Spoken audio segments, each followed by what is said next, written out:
đâu. Đây mẹ được. Ôi, con dậy mẹ hả? Mẹ đấy nhá. À không khóc đâu, không này. Đâu rồi nè. Trời ơi. Sao mình đi chợ nhé. Mình đi chợ nấu rau về nấu cơm nè. Em đợi đấy.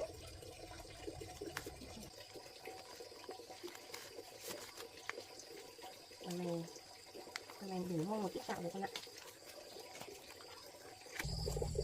Mình còn sống là mình có thể kiếm tiền để đâu cho em bé rồi. Em chỉ có theo mẹ nhé. Theo mẹ chỉ khổ một tí. Em vào đây mẹ đi lấy áo thay cho em, mình đi chợ nha.